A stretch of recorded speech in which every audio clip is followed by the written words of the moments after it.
There's no way your name's Dr. Otto Octavius. Spider-Man No Way Home blew open the multiverse and our minds. Between the crazy stunts, breathtaking CGI, and chemistry between all the actors on set, the behind the scenes of No Way Home is a sight to behold. Number 1. The arrival of Doc Ock on the bridge is an exciting and epic moment, and the fight between him and Spider-Man is equally thrilling. The filmmakers achieved this awesome set piece by using a mix of practical and visual effects. Some of the cars being crushed and the bridge being destroyed was done practically on a giant blue screen set, and that explosion caused by Green Goblin's pumpkin bomb, all real. Digital effects were used to enhance the scene and create the rest of the environment. Number 2. When Spider-Man stole the return device from Doctor Strange, we knew there was about to be some awesome action. Tom Holland was hooked up to wires to perform the stunts in the scene, which were then digitally removed in editing. Holland practiced his car jumping stunt on a golf cart before taking it in front of the cameras. Cumberbatch was thoroughly impressed with the work put in by the filmmakers, as were we. The scale of what they have is not to be underestimated. Number 3.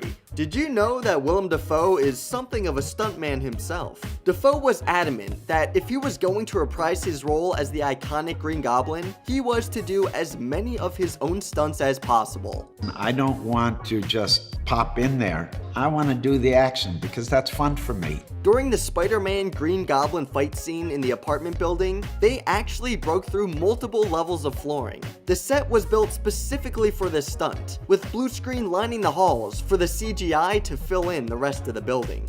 Number 4. Doc Ock's mechanical tentacles were completely CGI in No Way Home, a huge difference from when Alfred Molina first played the character in Sam Raimi's Spider-Man 2. Back then, the arms were physical props that were puppeteered. Molina welcomed the new VFX technology with open arms, no pun intended, and he loved how they created the appendages digitally. You know, it's familiar, but at the same time completely new because the technology has moved on. Molina was hooked up to a toothpick rig to simulate the metal arms carrying him around, which made for some funny behind-the-scenes moments. We're chatting, and then all of a sudden, he would just kind of disappear. Number 5. When Doctor Strange casts the spell that kicks off the main journey of the film, he does so in a dungy basement that he lights up with the spell. On set, the basement was real, and they used circling lights to simulate the light of the spell being cast. The round floating table that the spell is cast on was held on a green pole, and also had circling lights on it. After some CGI magic, the spellcasting scene was complete.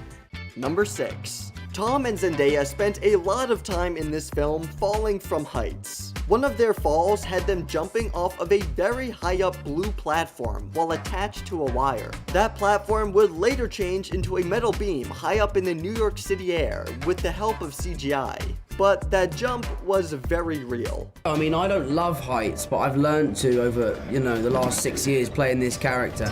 Number 7. The incredible finale of No Way Home took place at a modified Statue of Liberty that held Captain America's shield. The very top of the statue was a practical set, as were parts of the base. Everything else, though, was created with a whole lot of CGI to complete this climactic set piece.